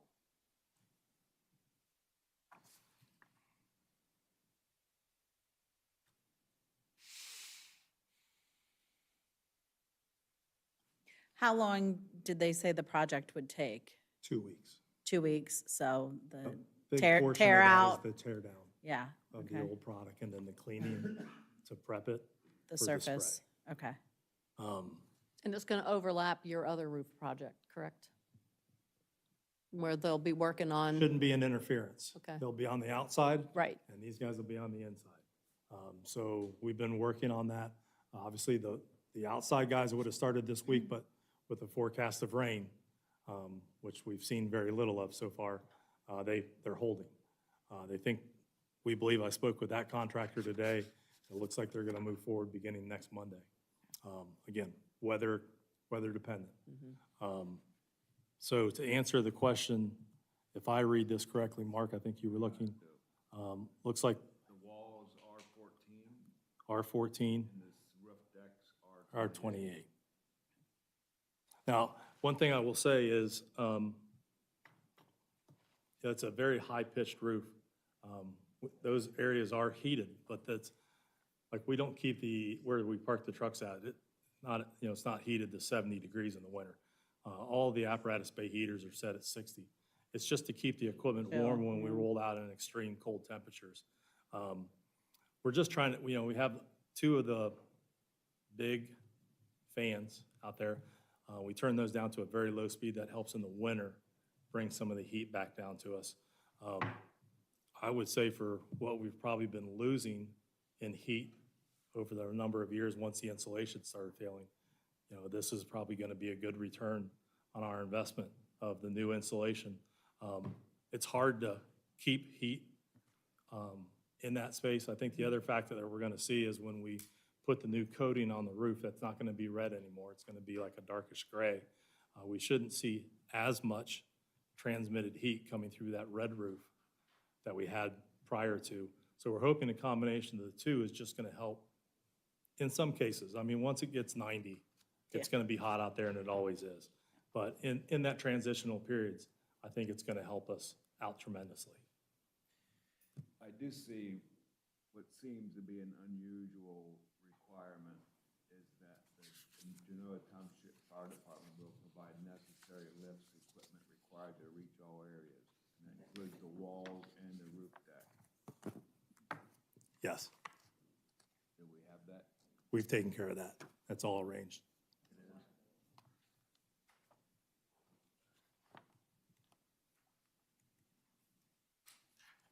There are certain, we probably, to be, for full transparency, there is some electronic equipment and the fans that are up there, especially the electronics, the alerting speakers and lights, et cetera, that we are going to lower and/or disconnect.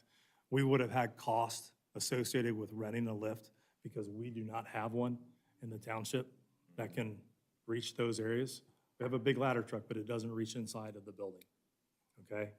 So we were gonna incur the cost of renting a lift anyways.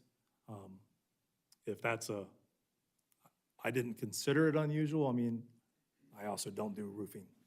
Yeah, I'm just surprised at their level that they don't have that type of equipment.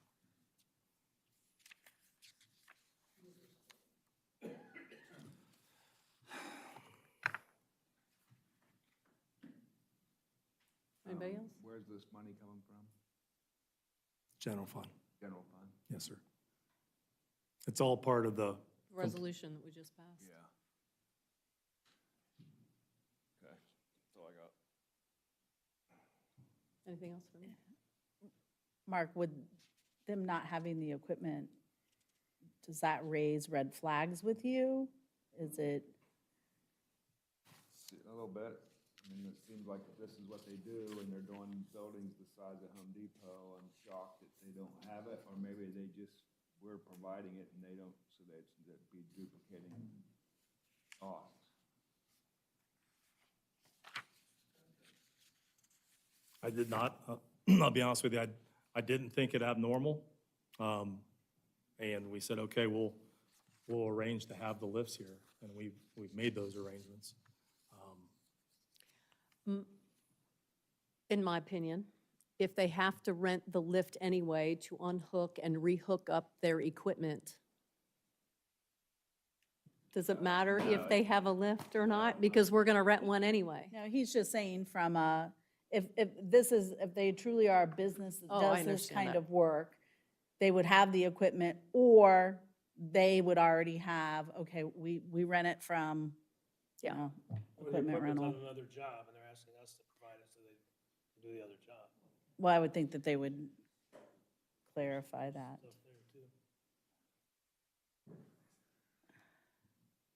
Do we wanna wait till next Can we wait? month? I mean, what's your schedule? Monday. Now, look, if you don't sign the contract tonight, and call them back and say it wasn't signed because we have a problem with the contract. Right. And the elected officials would prefer that you provide your own equipment, you're gonna have to handle it. That may change the price. That's gonna change, yeah, that's gonna change. I would, Or we could just schedule a separate meeting later this week. You get your answers tomorrow. We got the rest of the week. It'd be a quick Be a meeting. quick meeting. Yeah. I'm here all Just if week. you're more comfortable with that, I'm okay with that. Yeah, I'm just really dubious that that they wouldn't have this equipment if this is truly what they do. And if, if we just had, maybe, is it Schreiber? Yes. Who knows what his discussion was, that maybe you're like, hey, we need this anyway, so just leave it out of your contract and that's fine. Or we ask them why we're providing it and not them, Yeah, and see what that's- kind of yeah, answer they that's- give us. That's fair. Is that fair? Yeah. I can have that answer and probably an email to all three of you, probably by tomorrow afternoon. and this is just more of a question maybe for you, Paul. When we're working with, contractors, what type of documentation do we get from them before they come on site? Like, what are our contractor requirements? Well, we need, of course, W-9s so that we can make sure that they're legit with our accounting system. We usually get a thorough contract to look at and review and then sign off on that.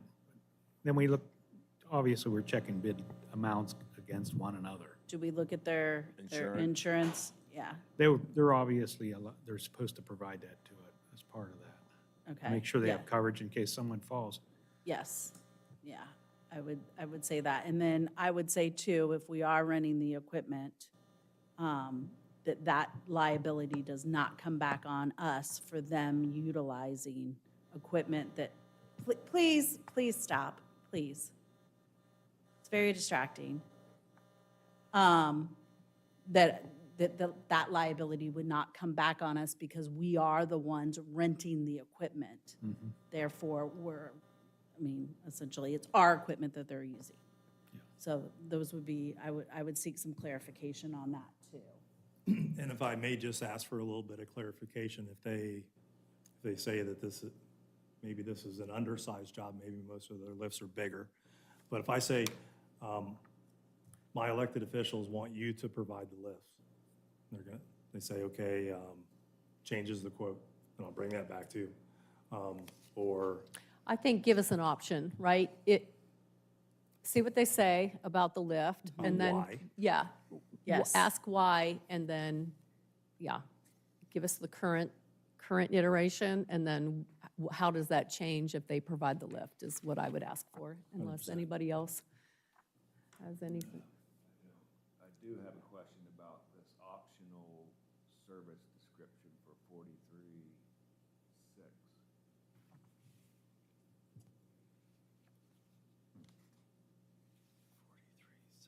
Last page, right? Yeah.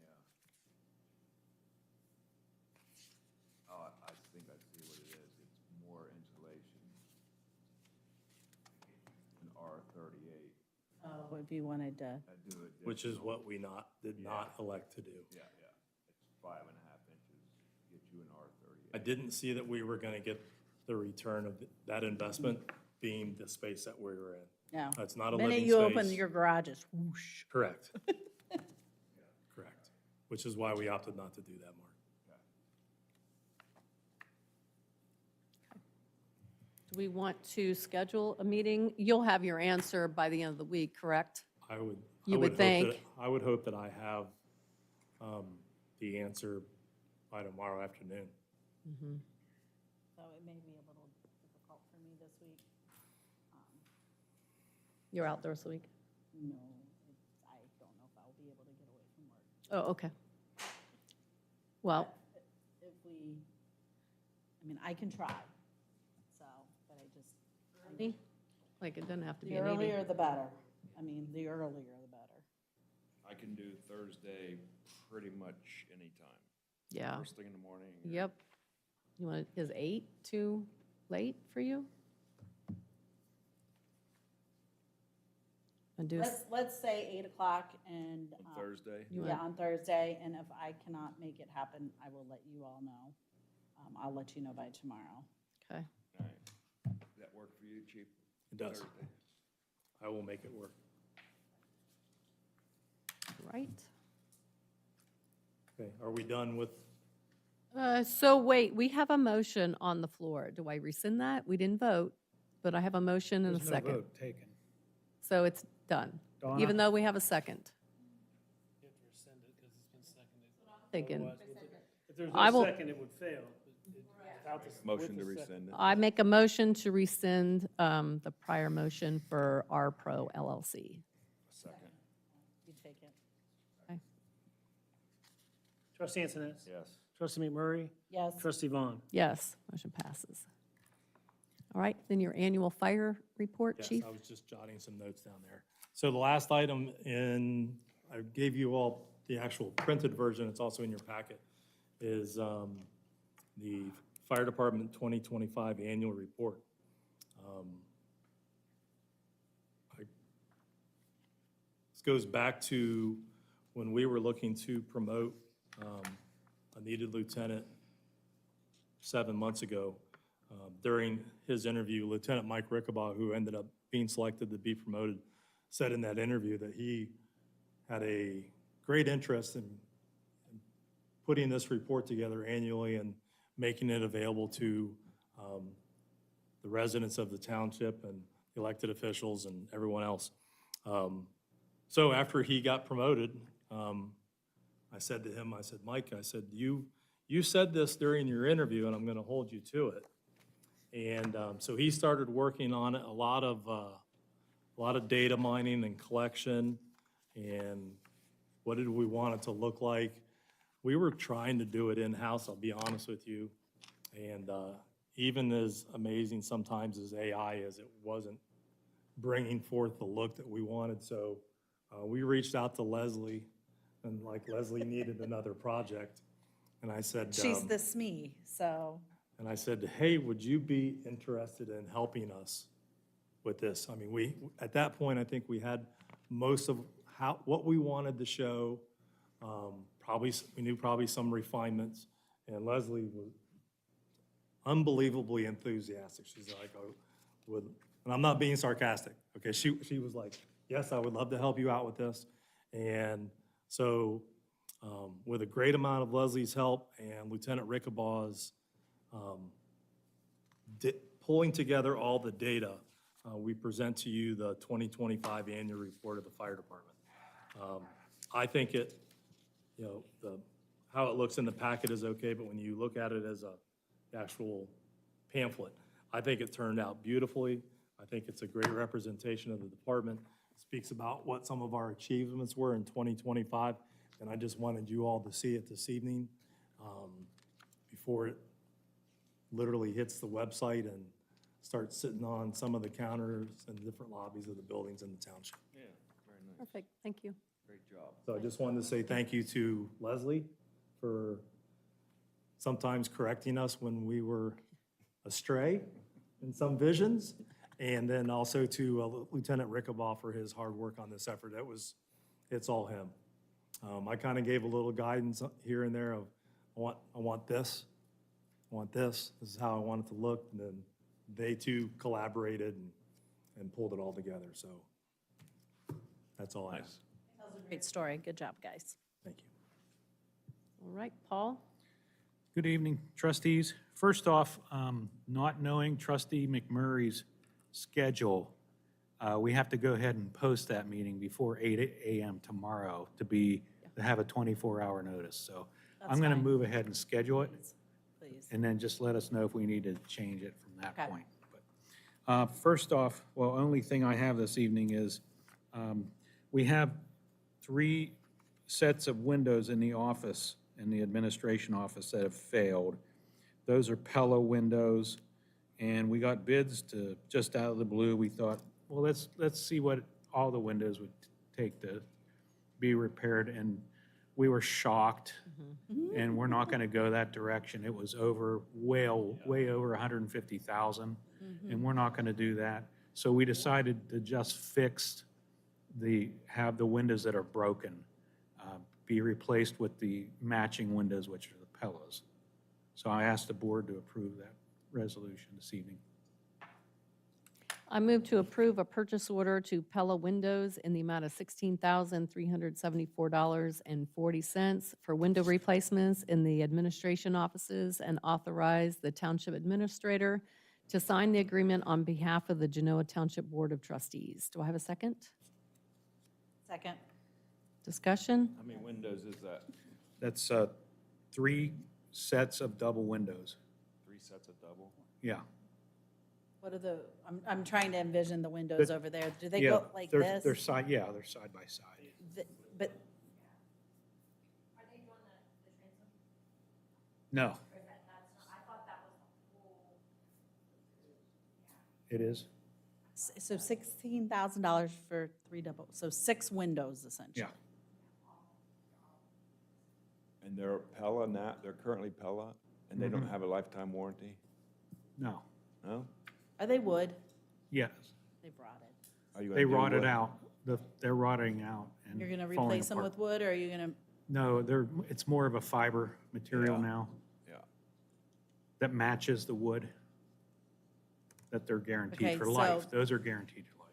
Same question I asked Chief. How many estimates did you get from other companies? We received 3 other estimates. Who and did this- you look These were at? the best. This was the best estimate. Who all did you go with? Dina did the legwork on this. I know, Donna, do you remember the other companies? Yeah. Rosado. Rosati, okay. Rosati. Pella, and then Rental property. the third one, it was a local company. I think we should use, yeah. But these, I know windows are extremely expensive now. I replaced 2 at my house, and they were about $3,000 just for my residential. Oh, yeah, no, I mean, we're putting our windows in ourselves, but buying the windows, I forget how many we purchased. It was like 10,000, so, yeah. these are No, commercial. not for a whole house. Commercial The grade front. windows, sorry. so. Any other questions? No. Okay, roll. Trustee Antonet. Yes. Trustee Murray. Yes. Trustee Vaughn. Yes, motion passes. That's Thank all you, I have. Paul. Joe with zoning?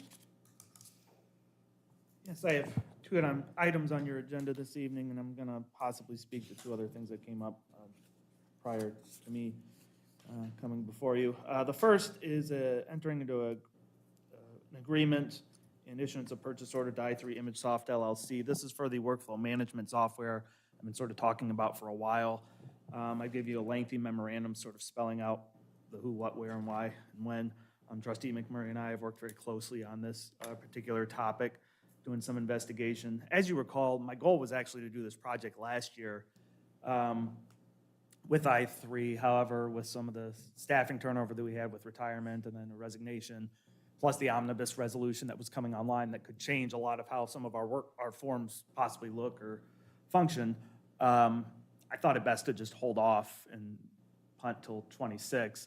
So now that we hopefully have the staffing issue resolved and the omnibus amendment is done, I'm ready to move forward. So we did talk to a few different companies. I had done demonstrations with i3 as well as 2 other vendors probably a year and a half ago, and determined at that point that i3, who is the vendor for the on-base software, which we currently have for document management, was the best solution because we can do that in conjunction with Delaware County IT. We did talk to another vendor recently that was met at OTA, a company called GovWell. They have a very good product as well, and we seriously considered that. However, as you can see spelled out in the memorandum, the fact that Delaware County IT uses OnBase, has been using OnBase for 20 years, has someone on board who's almost exclusively an OnBase person at this point to provide support, who doesn't show any signs of leaving anytime soon. He's around my age and has 2 kids. I'm confident we're going to have the support there. It's a system that they know, and it's a system we already have, which just none of the other vendors can compete with that. And also, by expanding the workflow management, it also sets up some infrastructure and foundations. Should we ever decide we want to expand OnBase beyond zoning, it really establishes a lot of that framework.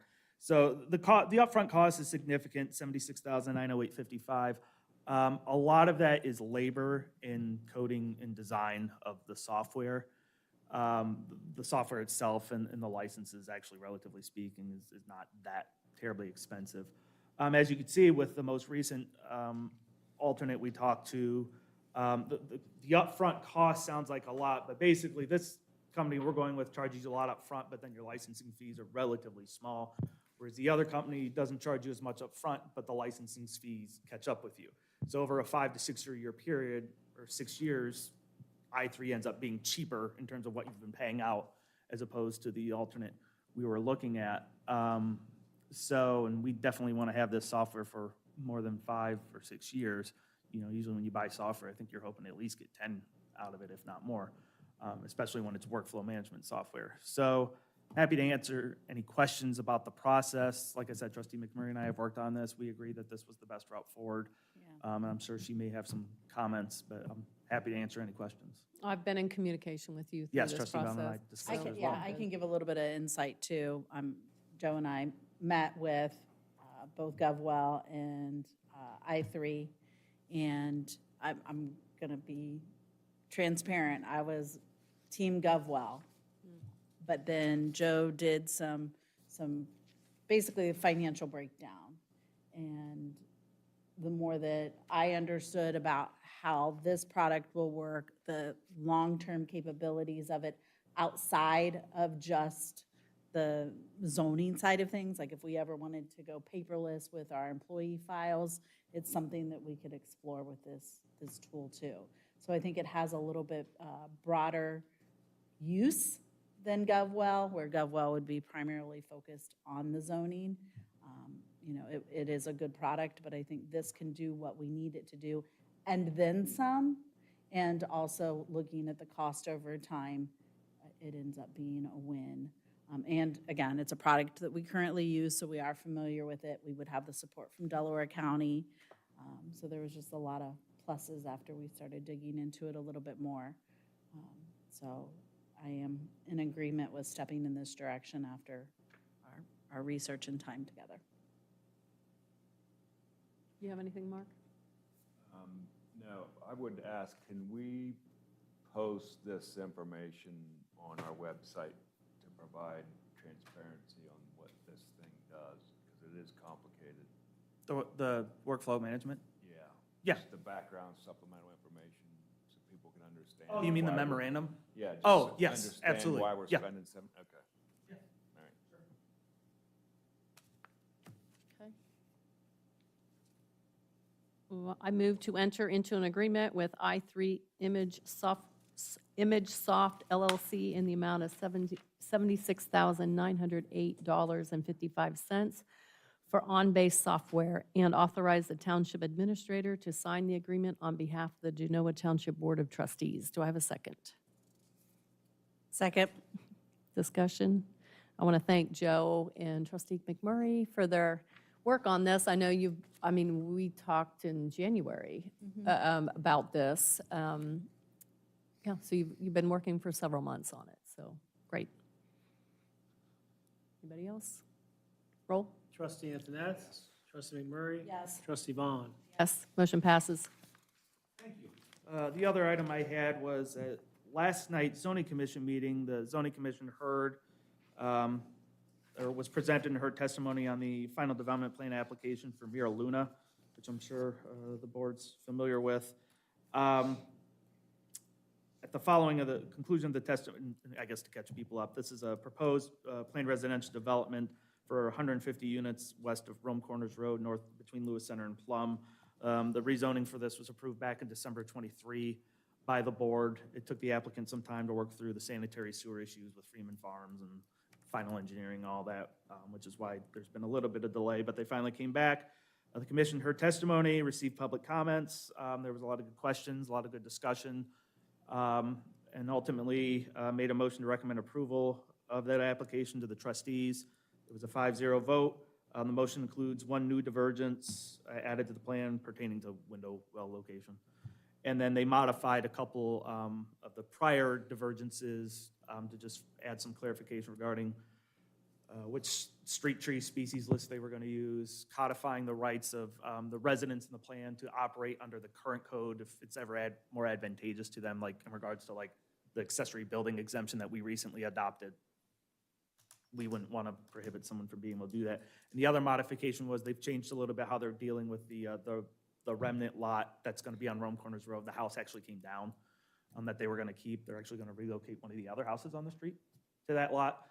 So we'll go through that during the hearing, but they just modified the divergence because the justification had talked about retaining the old house and it was no longer matching the plan. So nothing significant in terms of changes, but I did want to note them. So I'm coming before you this evening, per usual with these types of items, is to A, ask you to acknowledge receipt of the recommendation, B, schedule the hearing date, as well as C, schedule the date and time when materials would be due.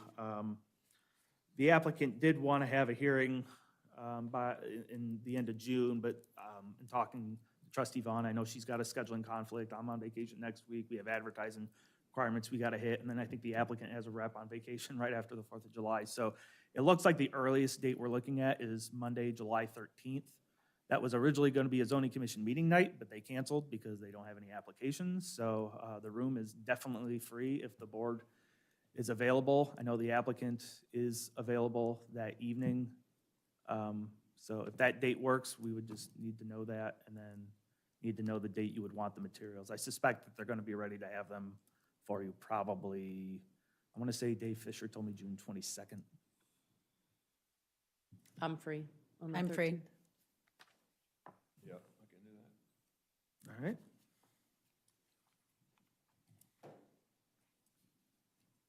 All right, so I need to do the resolution, and then, okay. I move that the Board of Trustees acknowledge the recommendation of the Zoning Commission's approval of ZC 2026-02 Mira Luna Final Development Plan. Do I have a second? Second. Discussion? Roll? Trustee Antonetts? Yes. Trustee McMurray? Yes. Trustee Vaughn? Yes, motion carries.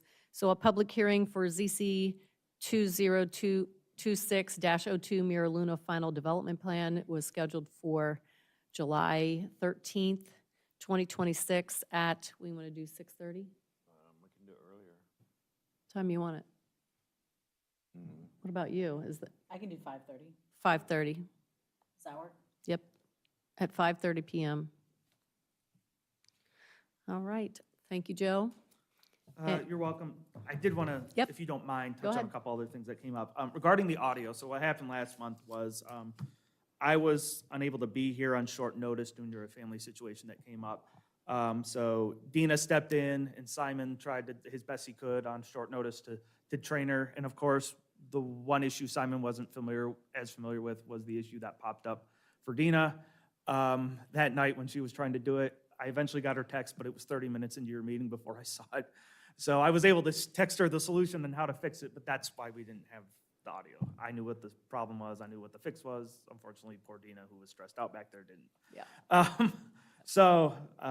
Yeah, everything should be working fine now, and it's just something in the software, a setting that magically somehow gets flipped that I always remember to check before the meetings, but Dina didn't know about it, so.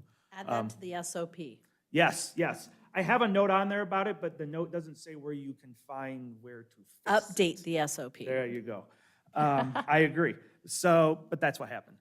Regarding the commentary during public comment about the omnibus amendment, the procedures and the code sections, obviously I'm not an attorney, as we all know, and I've already reached out to Michael Boldass to confirm my understanding. However, my understanding is those sections cited were for when zoning is initially adopted in a community, like in a zoning plan, is when a township that has no zoning adopts a zoning resolution for the first time. There's a different set of procedures that you have to go through in terms of public hearings and going in front of the electors. We did all of that in the 1950s. We operate for zoning, even though these amendments were significant and did change a lot, they're still zoning amendments, and my understanding is those operating under ORC 51912, which is titled zoning amendments. So I'm fairly confident especially as you said, Attorney Griggs was here assisting us, that if we were doing something wrong, he would have let us know. So I'm fairly confident everything's been done right and according to the ORC. However, like I said, just because I'm not an attorney, I have reached out to Assistant Prosecutor Bull just to confirm my understanding of the law in that aspect. So just wanted to respond to those comments. Thank Chair, you. I would recommend we get something in writing. Okay. Can you Yes. request that in writing? Yeah. Mhm. Yep. Thank you. Will do. All right, thank you, Joe. And Lauren, maintenance. Good evening, Board. First, this evening, I'd like to ask you to accept the termination of seasonal parks technician Bryce Alkire. Mr. Alkire did not meet Genoa Township's new hire requirements. Okay, I will move to approve the termination of seasonal parks technician Bryce Alkire effective May 15th, 2026. Do I have a second? Second. Discussion? Roll? Trustee Antonetts? Yes. Trustee McMurray? Yes. Trustee Vaughn? Yes, motion carries. And secondly, with that vacancy, that leaves my last opening for seasonal technician open. So I'd like you to accept the hiring of Griffin Wolf as seasonal parks technician at $18 an hour. Mr. Wolf is actually a resident that recently graduated from high school, and I think he's going to be a great addition for us. Okay, I move to hire Griffin Wolf to the position of seasonal parks technician at $18 per hour effective June 1st, 2026. Do I have a second? Second. Discussion? Roll. Trustee Antoinette? Yes. Trustee McMurray? Yes. Trustee Vaughn? Yes, motion carries. Next, I'd like to ask for a resolution to hire Buildings and Grounds Technician Ryan Hayes. A little background on Ryan. Ryan is actually an experienced technician that's coming to us, a little different than the last few we've gotten. He currently works at the City of Dublin. He's had a couple seasons of snow and ice and lots of cul-de-sacs under his belt. He's also very knowledgeable with horticulture as well, and he works for the Parks Department currently at the City of Dublin. So I ask that you approve the resolution for Mr. Ryan Hayes at $24.04 per hour with a 6-month probationary period. I move to hire Ryan Hayes to the position of Buildings and Grounds Technician 1 effective June 15th, 2026 at $24.04 per hour with a 6-month probationary period. Appointment is conditional on candidate passing a pre-employment background drug test and clean background check. Do I have a second? Second. Discussion? And if I could add, just to explain the hourly rate, he does have a Class A CDL already, so there'll be no training necessary CDL Right. period for him. Great. Roll? Trustee Antoinette? Yes. Trustee McMurray? Yes. Trustee Vaughn? Yes, motion carries. Last, I have a resolution to present to you for a purchase order for finally getting the basketball court fence at Center Green Park. This will be to Paul Peterson. I presented this in our 2026 budget. Whenever the quotes that was given, height regulations from the CPSI, a fence to match the pickleball court. I've waited until now to present for the purchase order due to the condition of the ground. I was waiting for something a little drier because our pickleball courts, cold, wet, hot, dry, they are very busy. So I was hoping to avoid a muddy mess for those folks that still want to enjoy that while construction's going on. So that is why I'm presenting it at this time.